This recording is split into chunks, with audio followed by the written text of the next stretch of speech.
أريناك إلا فتنة للناس والشجرة الملعونة في القرآن. وقال النبي صلى الله عليه وسلم: رأيت ليلة أسري بي أناسا لهم أظفار من نحاس يخمشون وجوههم وصدورهم، أو كما قال عليه الصلاة والسلام. صدق الله مولانا العظيم وصدق رسوله النبي الكريم، ونحن على ذلك لمن الشاهدين والشاكرين والحمد لله رب العالمين. اللهم صل على سيدنا محمد وعلى آل سيدنا محمد وبارك وسلم. اللهم صل على سيدنا محمد وعلى آل سيدنا محمد وبارك وسلم. اللهم صل على سيدنا محمد وعلى آل سيدنا محمد وبارك وسلم. لائق صد احترام بزرگوں، عزیز ساتھیوں اور دوستوں، اللہ تبارک و تعالی نے ہم مسلمانوں کے اوپر اپنے بے انتہا اور بے شمار انعامات نازل فرمائے ہیں، اور اللہ تعالیٰ کی ان نعمتوں میں سب سے بیش قیمتی نعمت اور اللہ کے تمام احسانات میں سب سے عظیم احسان کہ جس احسان کا تذکرہ اللہ نے خود قرآن مجید میں فرمایا ہے، وہ رسول اللہ صلی اللہ علیہ وسلم کی ذات گرامی ہے۔ اللہ تبارک و تعالی نے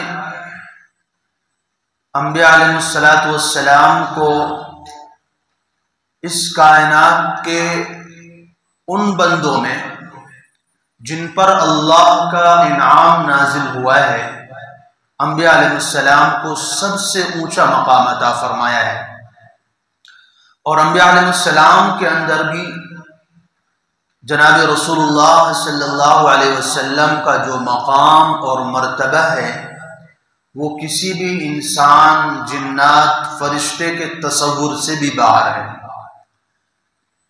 کہ لوگوں نے تعریفات کی ہیں، آپ کے مقام اور مرتبے کو بیان کیا ہے، اور بیان کرنے کے بعد آخر میں یہ کہنے پر مجبور ہوئے ہیں کہ لا يمكن الثناء كما كان حقه بعد خدا بزرگ توئی قصہ مختصر، کہ ہم کتنا بھی چاہیں بیان کریں آپ کے اوپر اللہ کے انعامات کو، آپ کی مقام کی رفعتوں اور بلندیوں کو، آپ کی شان کی عظمت اور بلندیوں کو ہم کتنا بھی بیان کرنا چاہیں، لیکن ہم بیان ہی نہیں کر سکتے ہیں۔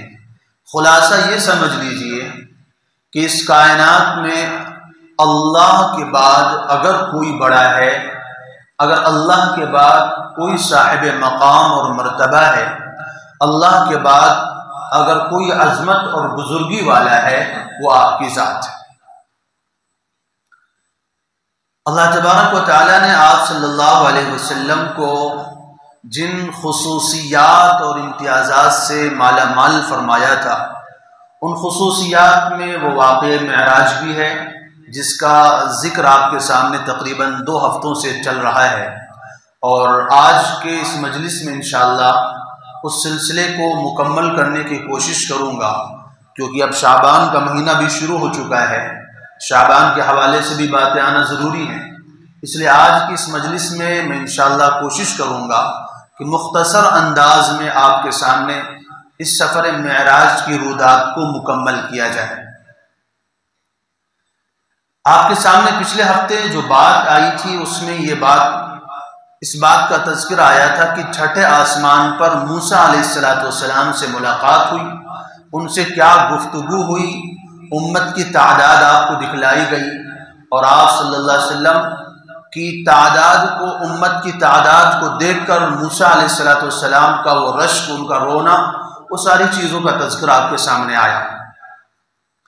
پھر 7ویں آسمان پر رسول اللہ صلی اللہ علیہ وسلم جب پہنچتے ہیں تو ابراہیم علیہ السلام سے ملاقات ہوتی ہے۔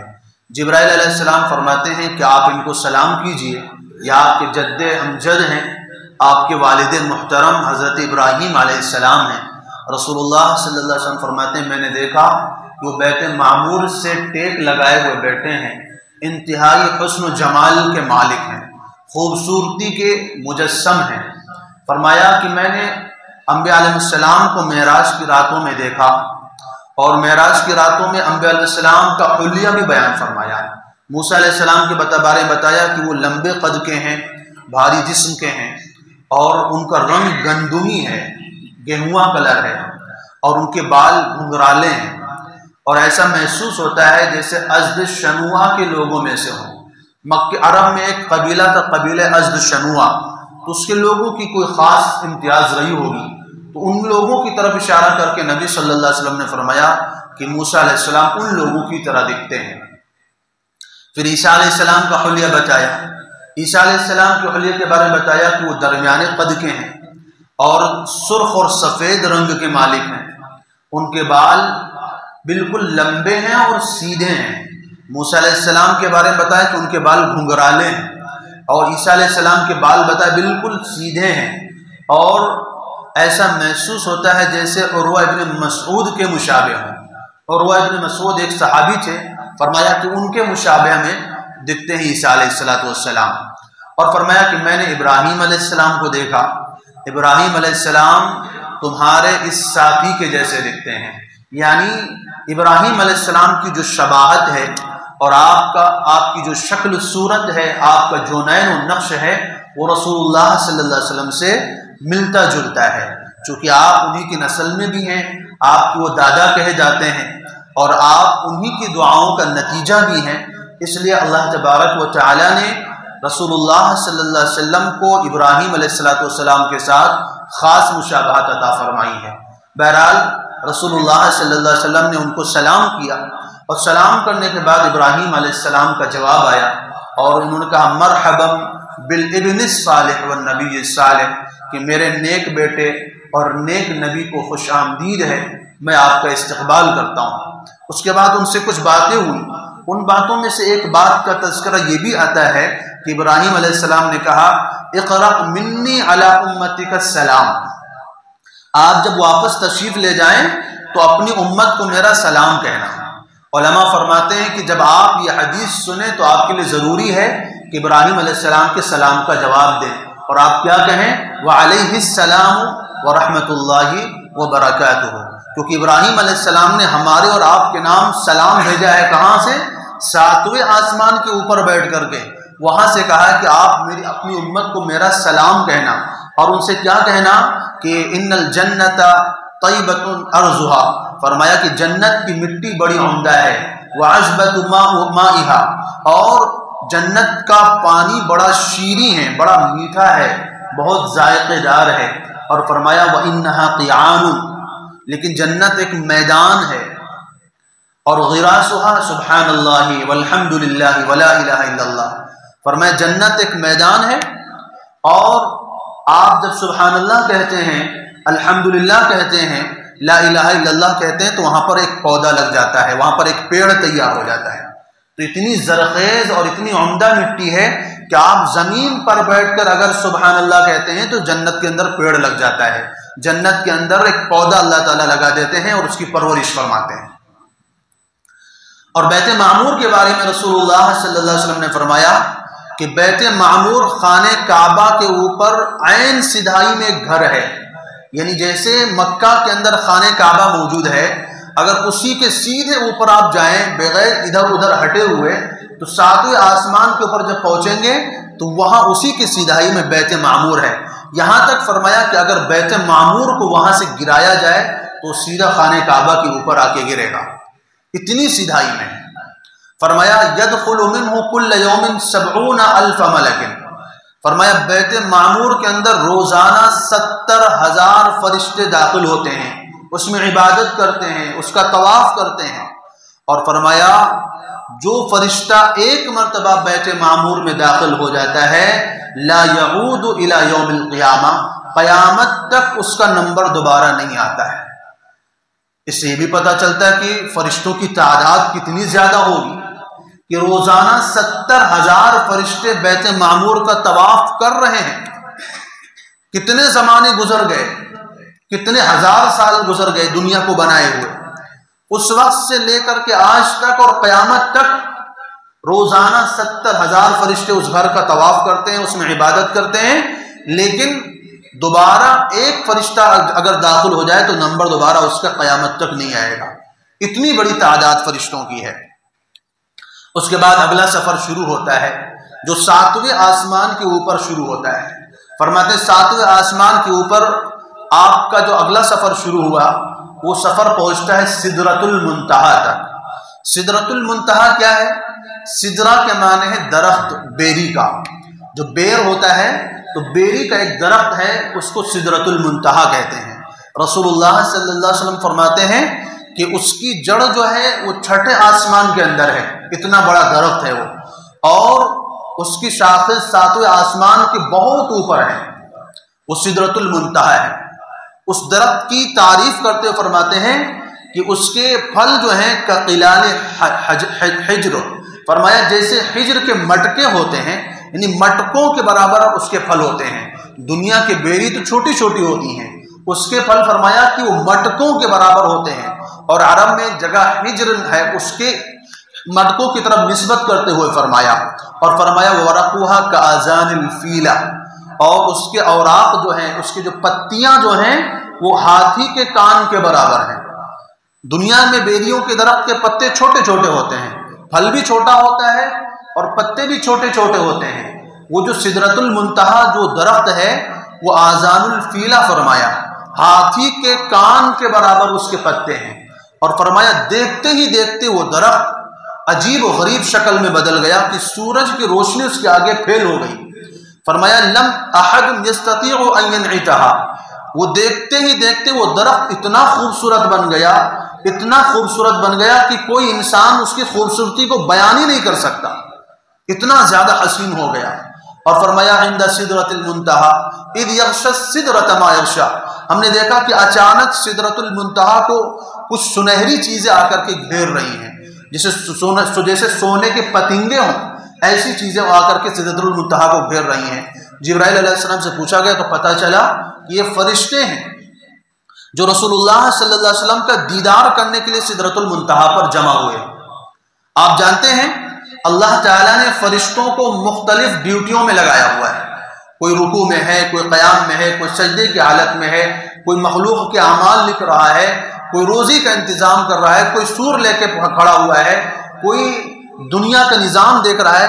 الگ الگ ڈیوٹیوں میں فرشتے لگے ہوئے ہیں، لیکن اس رات اللہ تعالیٰ نے تمام فرشتوں کو چھٹی دے دی تھی، اور تمام فرشتوں کو پتنگوں کی شکل میں اس درخت کے پاس جمع فرمایا تھا، اور اس درخت کے ارد گرد آ کر کے وہ پتنگوں کی شکل میں رسول اللہ صلی اللہ علیہ وسلم کا دیدار کرنے کے لیے جمع ہوئے تھے۔ اب فرشتوں کی جو اصل شکل ہے اس شکل میں آتے تو اتنی بڑی تعداد فرشتوں کی وہاں پر جمع نہیں ہو سکتی تھی، اس لیے ان کو چھوٹے چھوٹے پتنگوں کی شکل میں اللہ تعالیٰ نے وہاں پر جمع ہونے کی اجازت عطا فرمائی۔ وہ سدرۃ المنتہا ایسا درخت ہے کہ رسول اللہ صلی اللہ علیہ وسلم فرماتے ہیں یغطی الخلق کلہ وبنی آدم، کہ سدرۃ المنتہا اتنا بڑا درخت ہے کہ وہ تمام مخلوقات کو، تمام انسانوں کو ڈھانپ لے گا اپنے اندر، اتنا بڑا وہ درخت ہے۔ اور فرمایا میں نے دیکھا کہ اس درخت کے نیچے سے نہریں نکل رہی ہیں۔ ایک نہر کو دیکھا جس کے فرمایا کہ جس کے قبے جو ہیں، یعنی جو نہر کے کنارے جو قبے بنائے جاتے ہیں وہ موتی کے بنے ہوئے ہیں، اور اس کا پانی جو ہے دودھ سے بھی زیادہ سفید ہے، شہد سے بھی زیادہ میٹھا ہے۔ جبرائیل علیہ السلام نے اس کی مٹی کے اندر ہاتھ ڈالا، اس کی جب مٹی نکالی تو میں نے سونگا وہ مشک سے بھی زیادہ خوشبودار تھی۔ میں نے پوچھا یہ نہر کون سی ہے؟ تو جبرائیل علیہ السلام نے فرمایا یہ وہی نہر ہے اعطاکہ اللہ، جو اللہ نے آپ کے لیے بنائی ہے، جس کو کوثر کہا جاتا ہے۔ قیامت کے دن آپ کی امت اسی نہر کا پانی پی کر کے اپنی پیاس بجھائے گی۔ اور رسول اللہ صلی اللہ علیہ وسلم فرماتے ہیں جو بندہ ایک مرتبہ اس نہر کا پانی پی لے گا قیامت تک اس کو پیاس نہیں لگے گی۔ فرمایا اس کے جو برتن ہیں پانی پینے کے وہ ستاروں کی تعداد کے برابر میں ہیں، سرخ موتیوں کے، سفید موتیوں کے، ہیرے جواہرات کے برتن ہیں، اور ان کی تعداد اتنی زیادہ ہے برتنوں کی کہ جتنے ستاروں کی تعداد ہے، کیونکہ امت کی کثرت ہوگی، امت کی بھیڑ ہوگی نہر کوثر کے اوپر، اس لیے اللہ تعالیٰ نے اتنے زیادہ برتن اس کے پانی پینے کے بنائے ہیں۔ اس سدرۃ المنتہا کی بڑے عجائبات رسول اللہ صلی اللہ علیہ وسلم نے بتائے۔ فرمایا میں نے دیکھا کہ اس کی جڑ سے 4 نہریں نکل رہی ہیں، نہرانی باطنانی، 2 باطنی نہریں ہیں جو جنت کی نہریں کہلاتی ہیں، ان میں سے ایک نہر کوثر ہے اور ایک نہر رحمت ہے، اور 2 ظاہری نہریں ہیں جو دنیا میں اتر کر کے آتی ہیں۔ یعنی سدرۃ المنتہا کی جڑ سے 2 نہریں ایسی ہیں جو دنیا میں آتی ہیں۔ فرمایا فَأَمَّا الظَّاهِرَانِ فَالنَّيْلُ وَالْفُرَاتُ، ایک دریائے نیل جو مصر کے اندر بہتا ہے اور دوسرا دریائے فرات جو عراق کے اندر ہے، ان دونوں نہروں کے بارے میں رسول اللہ صلی اللہ علیہ وسلم فرماتے ہیں کہ ان کی جڑ جو ہے وہ سدرۃ المنتہا سے نکلی ہوئی ہے۔ اب یہ کس طرح جڑی ہوئی ہیں یہ اللہ ہی جانتا ہے، کیونکہ یہ تو زمین پہ بہتی ہیں، وہ آسمان 7ویں آسمان کے اوپر وہ درخت ہے، کیسے اس کی جڑ سے یہ نہریں نکلتی ہیں وہ اللہ ہی جانتا ہے۔ بہرحال رسول اللہ صلی اللہ علیہ وسلم فرماتے ہیں کہ یہ 4 نہریں نکلتی ہیں، اور بھی فرمایا کہ میں نے دیکھا کہ سدرۃ المنتہا کی جڑ سے کہ فیہا انہار من ماء غیر آسن، ایسے پانی کی نہریں نکل رہی تھی جس کے اندر کبھی بدبو پیدا نہیں ہوتا، وانہار من لبن لم یتغیر طعمہ، اور اسی کی جڑ سے دودھ کی نہریں بھی نکل رہی ہیں، وانہار من خمر لذۃ للشاربین، اور اسی کی جڑ سے جو ہے وہ شراب کی نہریں نکل رہی ہیں، وانہار من عسل مصفى، اور اسی کی جڑوں سے خوب جو ہے صاف ستھری پاکیزہ شہد کی نہریں نکل رہی ہیں۔ تو گویا کہ اللہ تعالیٰ نے نہروں کا جو منبع بنایا ہے، نہروں کی جو جڑ بنائی ہے، اور یہ جو جنت کے اندر جو نہریں پہنچتی ہیں یہ ساری کی ساری کہاں سے نکلتی ہیں؟ سدرۃ المنتہا کے درخت سے نکلتی ہیں۔ یہ اس درخت کی اہمیت ہے۔ ویسے تو ایک روایت میں نبی صلی اللہ علیہ وسلم یہ بھی فرماتے ہیں کہ عندہا سدرۃ المأویٰ، قرآن میں اللہ نے فرمایا ہے کہ جنت جو ہے وہ سدرۃ المأویٰ کے پاس ہے، سدرۃ المنتہا کے پاس ہے۔ عندہا جنت المأویٰ، عند سدرۃ المنتہا، عندہا جنت المأویٰ، کہ جنت بھی سدرۃ المنتہا کے پاس ہے۔ اور فرمایا جنت کے اندر میں نے دیکھا کہ بحر من لبن وبحر من عسل وبحر من ماء وبحر من خمر اور يتفجر منها الانہار ينشق منها الانہار۔ فرمایا میں نے جنت کے اندر دیکھا کہ دودھ کا سمندر ہے، شہد کا سمندر ہے، پانی کا سمندر ہے، اور شراب کا سمندر ہے، اور اسی سمندر سے جو ہے نہریں پھوٹ پھوٹ کر کے جنت کے اندر بہتی ہیں، لیکن ان کی جڑ کہاں سے نکلتی ہے؟ سدرۃ المنتہا کے درخت سے۔ آپ دنیا کی بڑی بڑی ندیوں کو دیکھیے، ان کا جو آغاز ہو رہا ہے کہیں کسی پتھر سے نکل رہی ہیں، کسی پہاڑ سے نکل رہی ہیں، اب وہ پہاڑ کے اندر پانی کہاں سے آ رہا ہے، اس پتھر کے اندر پانی کہاں سے آ رہا ہے، دنیا اس کا پتہ نہیں لگا سکتی ہے۔ یہ اللہ کی قدرت ہے، اللہ کا کرشمہ ہے کہ بڑی بڑی ندیاں جو ہیں کہاں سے نکلتی ہیں؟ پہاڑوں کے اندر سے نکل کر کے آ رہی ہیں۔ تو ایسی جنت کی نہروں کو اللہ تعالیٰ نے سدرۃ المنتہا سے نکالا ہے۔ سدرۃ المنتہا کیا چیز ہے؟ رسول اللہ صلی اللہ علیہ وسلم فرماتے ہیں کہ سدرۃ المنتہا جو ایک درخت ہے اس کو منتہا کیوں کہا جاتا ہے؟ منتہا کے معنی پہنچنے کی انتہا، یعنی اس سے آگے جانے کی کسی کی اجازت نہیں ہے۔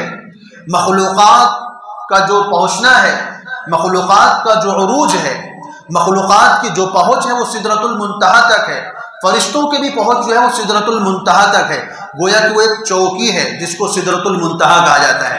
اللہ کی طرف سے جو احکامات اترتے ہیں وہ سدرۃ المنتہا پر آتے ہیں، اور سدرۃ المنتہا پر فرشتے موجود ہوتے ہیں، جبرائیل موجود ہوتے ہیں، وہ ان احکامات کو لے کر نیچے کے آسمان پر آتے ہیں اور پھر یہاں کے فرشتوں کو بتا کر کے دنیا میں لے کر کے نازل ہوتے ہیں۔ تو دنیا میں جو بندوں کے اعمال اوپر کو جاتے ہیں وہ سدرۃ المنتہا تک جاتے ہیں، اور وہاں سے اوپر سے جو احکامات نازل ہوتے ہیں وہ سدرۃ المنتہا پر آتے ہیں، پھر وہاں سے فرشتے لے کر کے نیچے آتے ہیں۔ تو منتہا کے معنی ہے انتہا کی جگہ، پہنچنے کی جگہ، تو اس کو سدرۃ المنتہا اسی لیے کہا جاتا ہے کہ وہ ایک پہنچنے کی جگہ ہے۔ بہرحال سدرۃ المنتہا کے پاس بہت سارے عجائبات دیکھنے کے بعد رسول اللہ صلی اللہ علیہ وسلم کا اگلا سفر شروع ہوتا ہے. آپ اور آگے بڑھتے ہیں تو صریف الاقلام تک پہنچتے ہیں. صریف کہتے ہیں آواز کو. صریف الاقلام کا مطلب قلم کے چلنے کی آواز. آپ ادنی حدیثوں کے اندر سنا ہوگا اللہ تعالیٰ نے قلم کو پیدا کیا اور قلم سے کہا کہ سب کچھ لکھ دیں.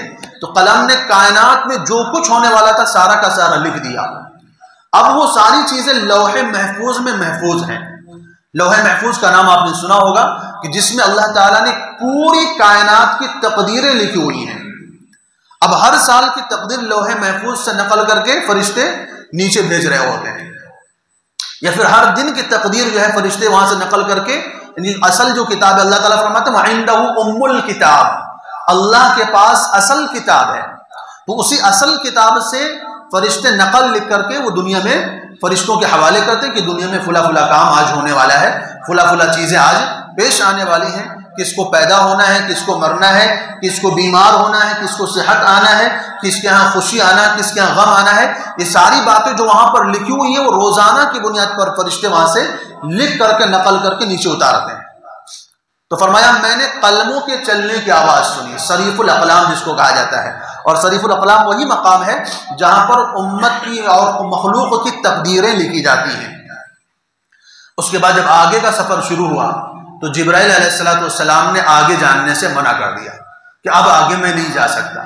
رسول اللہ صلی اللہ علیہ وسلم نے فرمایا کیوں؟ آپ تو میرے سفر کے دوست ہیں، یار ہیں، اور آپ ایسے مرحلے پر مجھے تنہا چھوڑنا چاہتے ہیں، مجھے اکیلے جانے دینا چاہتے ہیں. تو جبرائیل علیہ السلام نے فرمایا کہ اگر میں اس سے ایک قدم بھی آگے بڑھاتا ہوں تو میرے پر اللہ کی تجلی کے نور سے جل کر خاک ہو جائیں گے. یعنی مجھے اس سے آگے جانے کی اجازت نہیں ہے. مخلوق کی جو حد ہے اس کے اوپر جانے کی نہیں ہے. اب آپ جانے، آپ کا رب جانے آپ کو کیسے جانا ہے. چنانچہ روایتوں سے پتہ چلتا ہے کہ اوپر سے ایک سیڑھی اتاری گئی جس کو رفرف کہتے ہیں. رفرف ایک سبز رنگ کا کوئی مسند تھا اور سبز رنگ کی کوئی تخت تھا جس کے اوپر رسول اللہ صلی اللہ علیہ وسلم سوار ہوئے اور اوپر کا سفر شروع ہوتا ہے. اتنی اوپر چلے جاتے ہیں کہ روایتوں میں آتا ہے کہ اب فرشتوں کی بھی آواز نہیں آ رہی، مخلوقات کی آواز نہیں آ رہی ہے. ایک عجیب سا منظر ہے، عجیب سا مرحلہ ہے اور عجیب سی کیفیت ہے دل کے اوپر کہ ایک طرف تو اللہ سے ملاقات کا شوق بھی دل میں ہے، لیکن تنہائی ہے، ساتھ میں کوئی یار نہیں ہے، کوئی دوست نہیں ہے، کوئی سفر کا ساتھی نہیں ہے.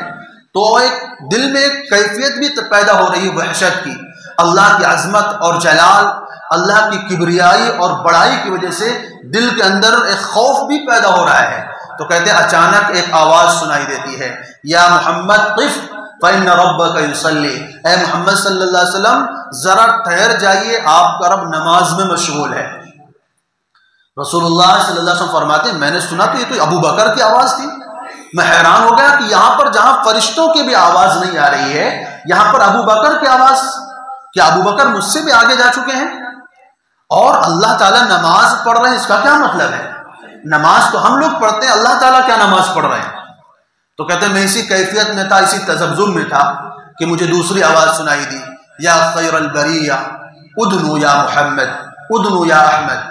فرمایا آواز آئی اللہ تعالیٰ کی، اے کائنات میں، اے مخلوقات میں سب سے بہترین مخلوق اور اے محمد صلی اللہ علیہ وسلم، اے احمد صلی اللہ علیہ وسلم آپ قریب آ جائیے، آپ قریب آ جائیے. چنانچہ کہتے ہیں حجابات کے پردے طے ہوتے ہیں، 70,000 نور کے پردے طے کرتے ہوئے رسول اللہ صلی اللہ علیہ وسلم اللہ کے دربار میں پہنچتے ہیں. اللہ کی ذات سامنے ہے، رسول اللہ صلی اللہ علیہ وسلم سجدے میں گر جاتے ہیں، سجدے سے سر اٹھاتے ہیں. اللہ کے دربار میں آپ صلی اللہ علیہ وسلم کچھ تحفے، کچھ نذرانے پیش فرماتے ہیں. وہ نذرانے کیا ہیں؟ التحیات للہ والصلوات والطیبات. فرمایا 3 نذرانے رسول اللہ صلی اللہ علیہ وسلم نے اللہ کے دربار میں پیش کیے کہ تمام مالی عبادتیں اللہ کے لیے ہیں، تمام جانی عبادتیں اللہ کے لیے ہیں اور تمام فعلی عبادتیں اللہ کے لیے ہیں. یعنی زبان سے جو عبادتیں کی جا سکتی ہیں اور بدن سے جو عبادتیں کی جا سکتی ہیں، مال سے جو عبادتیں کی جا سکتی ہیں، وہ ساری کی ساری عبادتیں اللہ کے لیے ہیں. 3 نذرانے رسول اللہ صلی اللہ علیہ وسلم نے اللہ کے دربار میں پیش فرمائے. اللہ کی طرف سے جواب آیا السلام علیکہ ایھا النبی ورحمۃ اللہ وبرکاتہ۔ جب رسول اللہ صلی اللہ علیہ وسلم نے 3 نذرانے پیش کیے، اللہ نے 3 انعامات نازل فرمائے۔ فرمایا آپ کے اوپر سلامتی ہو، آپ کے اوپر اللہ کی رحمت ہو، اور آپ کے اوپر اللہ کی برکتیں ہوں۔ یہ 3 انعامات اللہ تعالیٰ نے عطا فرمائے۔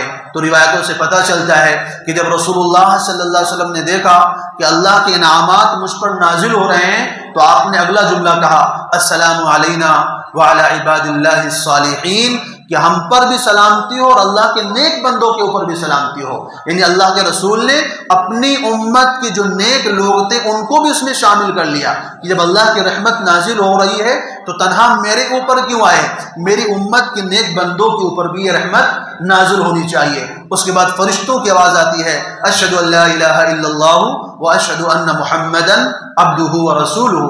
اس طرح جا کر کے التحیات مکمل ہوتی ہے۔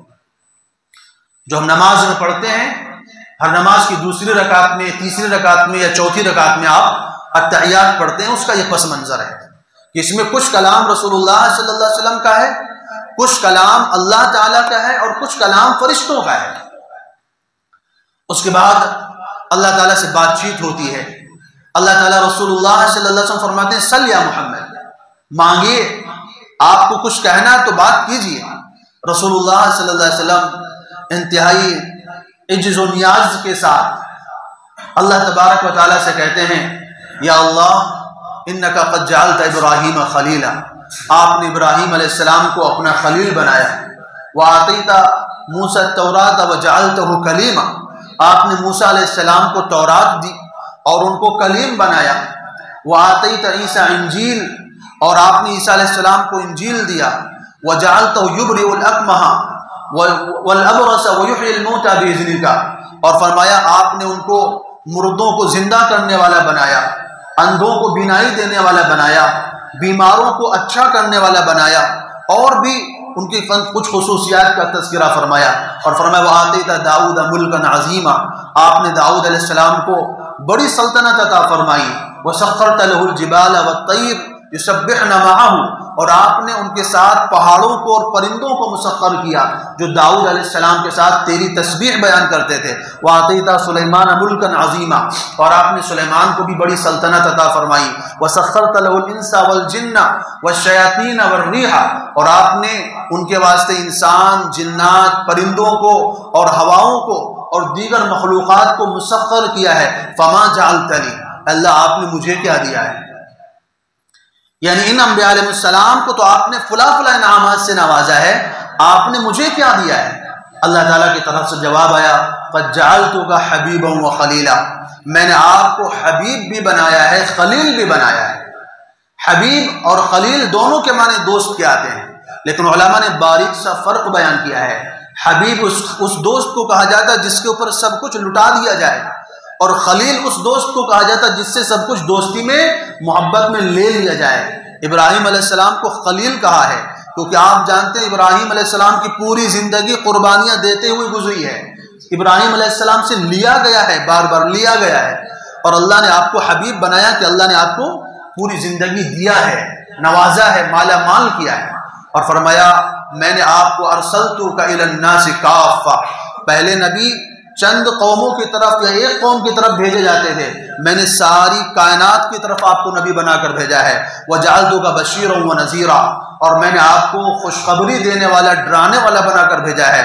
وشرحت لک صدرک، اور میں نے آپ کے سینے کو کشادہ کیا ہے۔ ووضعت عنک وزرک، اور میں نے آپ کے بوجھ کو ہلکا کیا ہے۔ ورفعت لک ذکرک، اور میں نے آپ کے ذکر کو بلند کیا ہے۔ رسول اللہ صلی اللہ علیہ وسلم فرماتے ہیں کہ اللہ تعالیٰ نے پھر مجھ سے پوچھا کہ میں نے، آپ جانتے ہیں کیف رفعت لک ذکری، کہ میں نے تمہارے واسطے کیف رفعت لک ذکرک، میں نے تمہارے ذکر کو کیسے بلند کیا ہے؟ تو رسول اللہ صلی اللہ علیہ وسلم فرماتے ہیں اللہ ہی بہتر جانتا ہے۔ تو اللہ تعالیٰ نے جواب دیا اذا ذکرت ذکرت معی، جب بھی میرا تذکرہ ہوگا میرے ذکر کے ساتھ آپ کا بھی تذکرہ ہوگا۔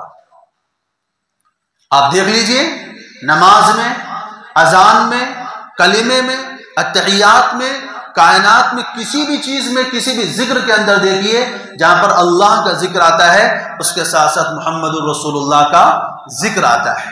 جس طرح اللہ کے ذکر کے بغیر نماز مکمل نہیں ہوتی، اللہ کے ذکر کے بغیر اذان مکمل نہیں ہوتی، اللہ کے ذکر کے بغیر کلمہ مکمل نہیں ہوتا، اللہ کے ذکر کے بغیر قبر کا سوال جواب مکمل نہیں ہوتا، ایسے رسول اللہ صلی اللہ علیہ وسلم کے ذکر کے بغیر ان چیزوں کی تکمیل نہیں ہوتی۔ پوری کائنات میں غور کر لیجئے، مشرق سے مغرب تک چلے جائیے، جہاں پر آپ کو اشہد ان لا الہ الا اللہ کی صدا سنائی دے گی تو ساتھ ساتھ اگلے ہی جملے میں آپ کو اشہد ان محمد رسول اللہ کی صدا سنائی دے گی۔ یہ ہے فرمایا کلما ذکرت ذکرت معی، اے نبی میں نے آپ کے ذکر کو اس طرح بلند کیا ہے کہ جب بھی میرا تذکرہ ہوگا آپ کا تذکرہ ہوگا۔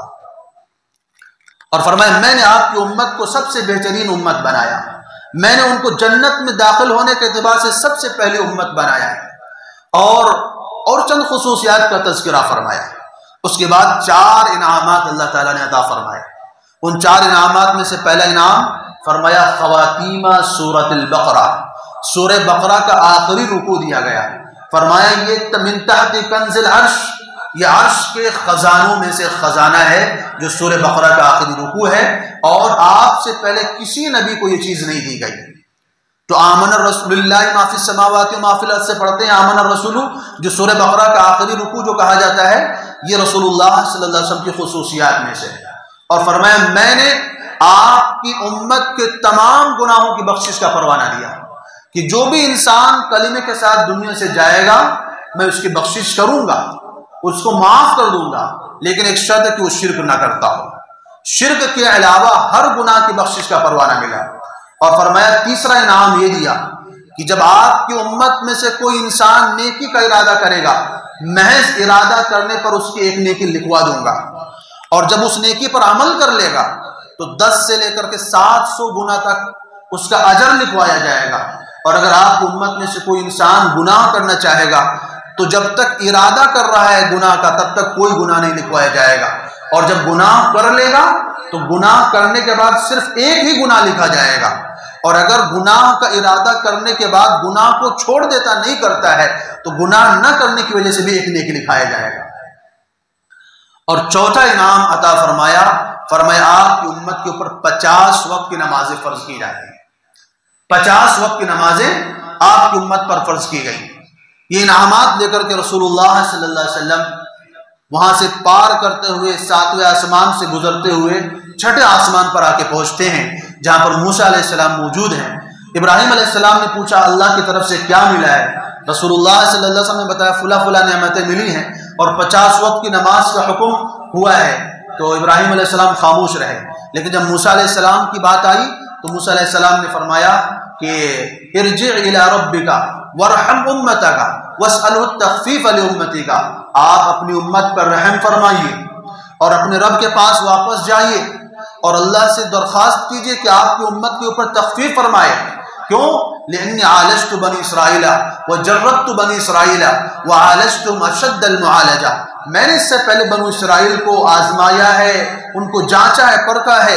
میری امت پر 2 وقت کی نماز فرض تھی، ان سے 2 وقت کی نماز ادا نہیں ہوئی۔ وَإِنَّ أُمَّتَكَ أَضْعَافٌ أَجْسَادًا وَقُلُوبًا وَأَبْدَانًا وَسَمْعًا وَأَسْمَاعًا وَأَبْصَارًا، فرمایا آپ کی امت کی عمریں بھی کم، بدن بھی کمزور، آنکھیں بھی کمزور، دل بھی کمزور اور کان بھی کمزور، جسم کے اعتبار سے کمزور ہیں۔ جب میری امت طاقتور ہونے کے باوجود 2 وقت کی نماز نہیں پڑھ سکی، آپ کی امت اتنی کمزور ہونے کے باوجود 50 وقت کی نمازیں کیسے پڑھے گی؟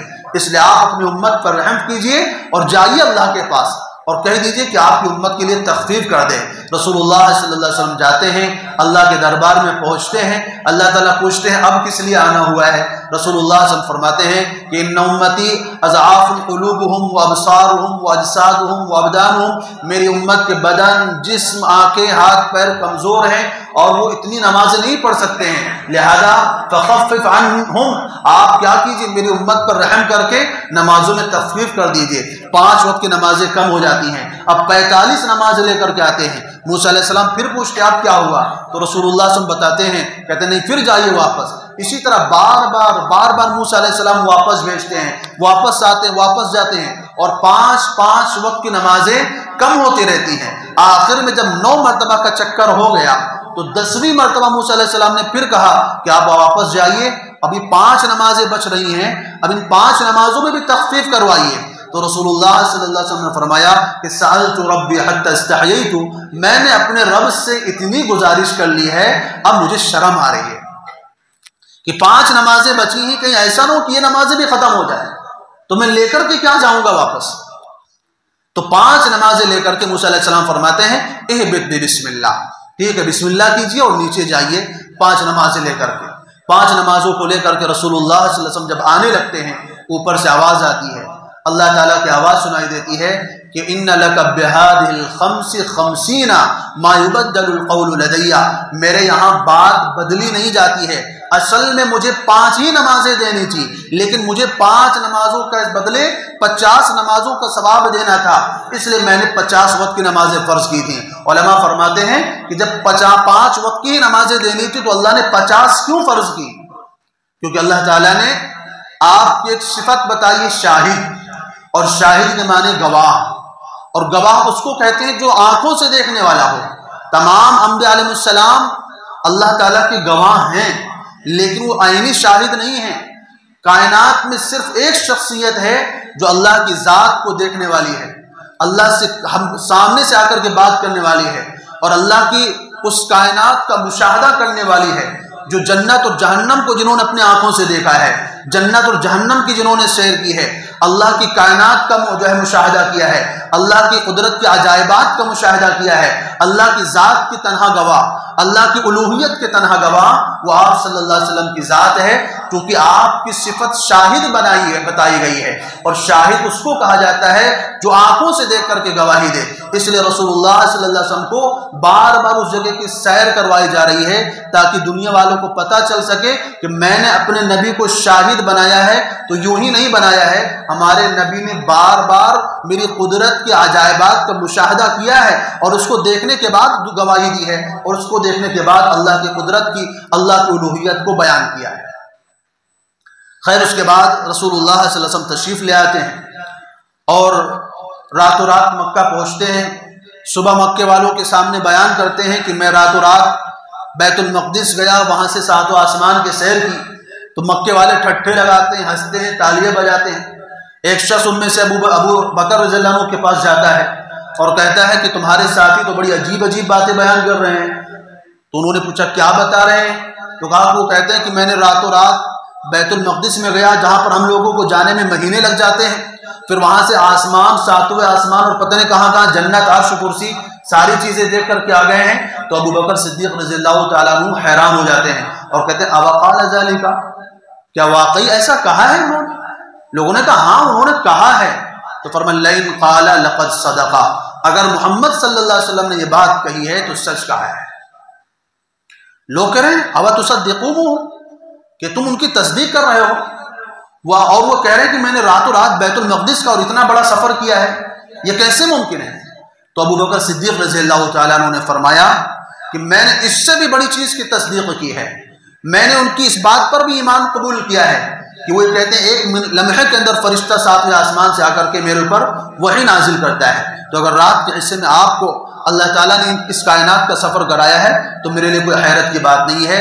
حدیث میں آتا ہے فَسُمِّيَ لِذَلِكَ ابو بکر الصدیق،